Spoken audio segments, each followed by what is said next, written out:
Amém. Então, irmãos, a paz do Senhor Jesus a todos. Eu vou falar sobre uma situação aqui que eu tratei na última aula. Da última aula que aconteceu, é o seguinte, eu falei que essa imagem aí era de uma potestade. Eu não vou retirar o que eu falei, mas vou explicar o contexto da situação. Acontece o seguinte, eu não posso deixar isso virar uma brecha que pode atingir pessoas católicas, né? Veja só, eu sou o tipo da pessoa que odeio tanto engano e, às vezes, um chacoalhão, um, um choque de realidade, eu agradeço quando eu sofro, porque muitas vezes eu estava enganado de certas coisas e, e, a, e aquele choque me acordou. E, às vezes, eu acho que isso funciona para todo mundo e não funciona bem assim para todo mundo. Né? Eu acho que tem circunstâncias, talvez de uma maneira...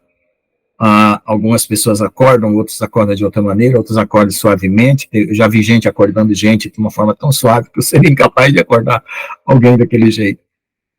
Então, eu queria me retratar sobre essa situação, porque é o seguinte, a intenção dessa imagem é de colocar Maria como sendo a mulher vestida de sol, com 12 estrelas na cabeça, como está aí.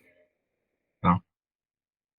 Então, agora eu vou explicar o que foi falado na aula passada, e peço perdão aí a Deus, em primeiro lugar, pela minha rigidez e dureza de coração, por causa que eu sou meio...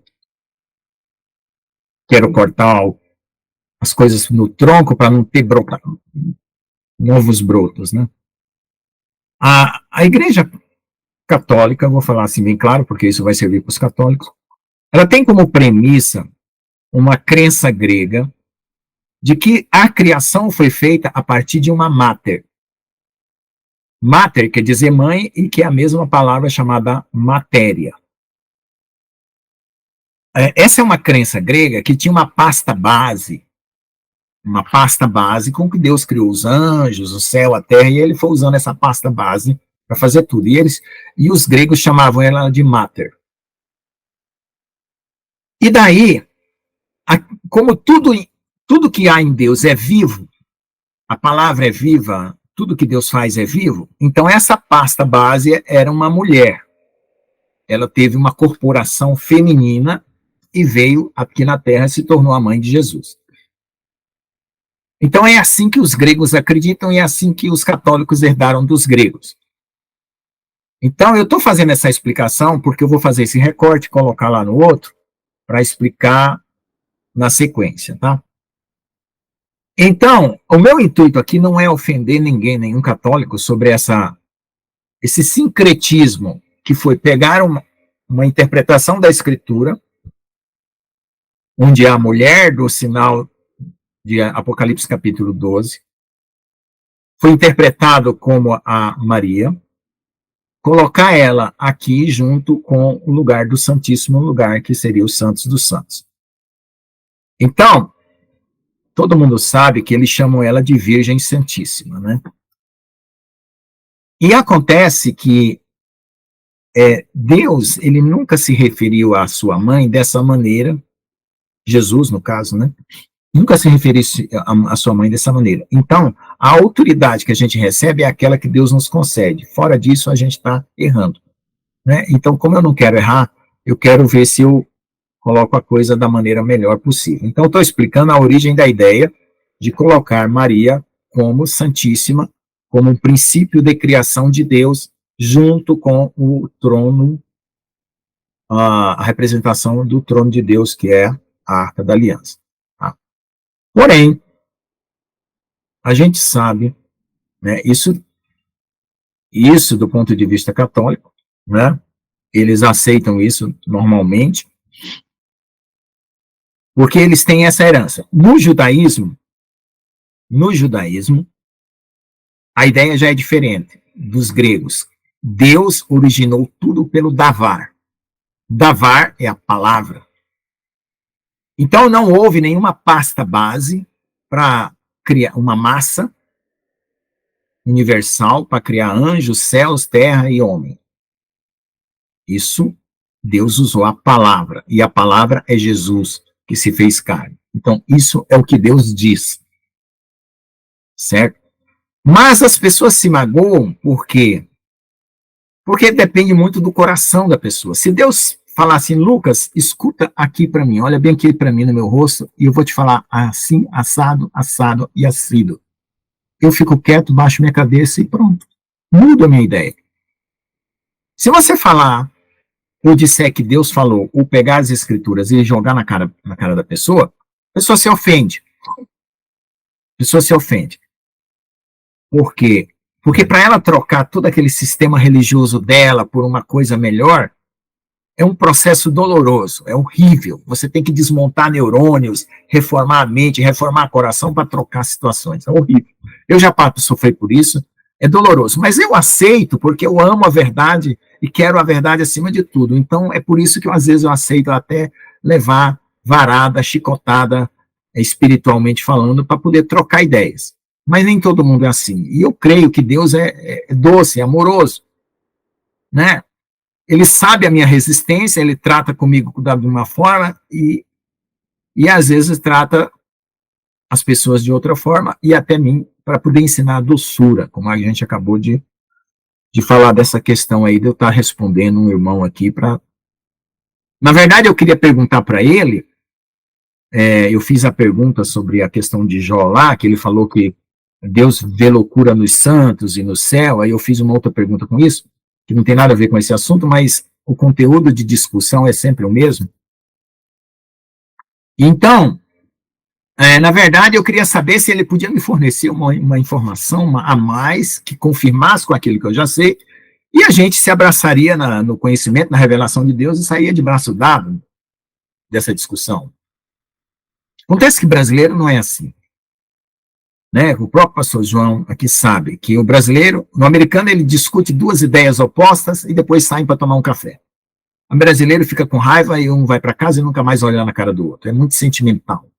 O brasileiro leva muito assim as ideias do lado pessoal. Então, esse era o contexto do que estava, dessa conversa que eu estava tendo aqui. Então, como Jesus e o próprio Pai responde às nossas perguntas com outras perguntas, fazendo nós pensar, paz, imagina. Então ele quer ganhar o nosso coração, como o próprio pastor João falou. Ou seja, o que quer ganhar o coração? Fazer a pessoa refletir, e quando a pessoa reflete, ela mesmo altera a sua concepção. E quando a gente é incisivo, pá! A gente tem que quebrar uma estrutura para construir outra, e aquilo cria uma angústia, uma revolta, a pessoa não aceita. A nossa escola humana, pelo menos na universidade, os bons professores são aqueles que quebram as coisas erradas e fazem certo. Porque hoje em dia tem muito professor quebrando as coisas certas e fazendo a errada. Eu nem preciso comentar mais do que isso, né? Então, veja só. O filósofo Olavo de Carvalho, ele falava assim, não adianta você fazer remendo em pano velho. Não se põe vinho novo em odres velhos e nem remendo novo em pano velho. Você tem que desfazer e começar de novo. Ele falava isso. Até, vamos dizer assim, até essa fala dele era um pouco diferente, e eu estou trazendo ela no contexto bíblico, né? Porque eu acho que ele tirou essa ideia de lá. Então ele falava assim, não deixe as ideias se adaptarem, quebre as ideias erradas e reconstrua nova, porque você é um professor, você precisa fazer isso, senão os seus alunos vão estar articulando ideias que eles não vão querer abandonar. Só que o Olavo de Carvalho fazia dessa forma como eu faço. Pá, pá, pá, pá, e a resposta é essa, está errado aqui, ali, ali, ali, pá. E agora, a gente está querendo ganhar corações, né? Como acabou de falar. Então, a gente faz uma pergunta, a pergunta muda o sentido da frase, ao invés de ser acusador, é mais suave, é mais doce. A pessoa reflete, e quando a pessoa reflete, ela tira o foco daquele espelho, aquela imagem que ela está olhando para o erro, e ela foca em Deus, aí ela começa a enxergar com mais clareza. Então, eu vejo que esse método é melhor, eu vou abandonar o outro método. Como eu sempre falo. Se eu tiver errado, eu abandono rápido, do dia para a noite. Amém. né? Eu já falei aqui que abandonei outros critérios que eu sei que estava certo até um certo ponto, mas depois não funcionava mais, então eu tive que abandonar. Então, nessa questão aqui, se eu continuar dizendo que não, é Semíramis e tal, papapá, e ela é uma potestade que veio da Babilônia e veio vindo de lá para cá, vai machucar. Quem sabe a história sabe que é, mas quem não sabe vai ficar machucado, né? Vai ficar machucado. Então, do ponto de vista da intenção, vamos dizer assim, de querer associar uma divindade a uma situação divina de Deus, digamos que era boa. Mas do ponto de vista fundamental, não é, sabe? Não é. Por quê? Porque aí Deus teria que mudar as escrituras, ele teria que dizer que o início da criação de dele não foi a palavra, foi uma pasta base chamada Mater, que deu origem a Maria. Deus teria que reescrever a escritura, ele não vai fazer isso. Ele escolheu Jesus para ser o nosso Senhor e Salvador. E o problema é que as pessoas colocam qualquer coisa entre Deus e nós, e que não é Jesus. Eu abri mão de colocar qualquer coisa, até eu mesmo, porque quando eu coloco a minha justiça própria, eu estou me colocando. Quando eu me exalto, eu também estou me colocando entre eu e Deus. Então tem que ser só Jesus. E por isso eu peço perdão aqui pela maneira como qual eu falei, que eu poderia ter falado o mesmo conteúdo, né, de uma forma suave, que não atingiria os católicos que estivessem assistindo esse vídeo. Talvez fazendo perguntas, como o pastor João, não seria essa, né, uma situação um pouco confusa, você misturar duas situações que não está claro, não seria o caso das escrituras estar dizendo que é a palavra que criou as coisas e não uma pasta base chamada Mater? Só para esclarecer a irmã Gina aí que ela está pegando o bonde andando, na última aula eu falei dessa imagem aqui como uma abominação desoladora, e eu estou explicando que mater de matéria, que é isso que nós somos feitos, é uma crença grega de que Deus usou uma pasta base para fazer céu, terra, anjos e seres. E aí essa pasta base se encarnou e se chamou Mãe, Maria. Isso é uma crença grega, tá? E os católicos se apoiam nisso, sendo que na revelação da palavra de Deus não é isso, é a palavra, Davar, que fez tudo. Deus pronunciou a palavra e fez tudo. Então, a maneira como eu falei na aula passada é que ficou grotesca. E agora eu estou tentando me adaptar à minha nova maneira de falar, vamos dizer assim, por causa dessa discussão que acabei de responder para o irmão aí, né? E aí talvez eu apague esse vídeo aqui, essa parte, e faça uma nova explicação de uma forma bem adocicada, né, para não ferir o coração das pessoas. Sinceramente, irmãos, eu vou ser sincero, eu gosto de um tapão quando realmente eu estou enganado, porque, olha, não há nada que acorde melhor do que um acorda! Eu consigo isso.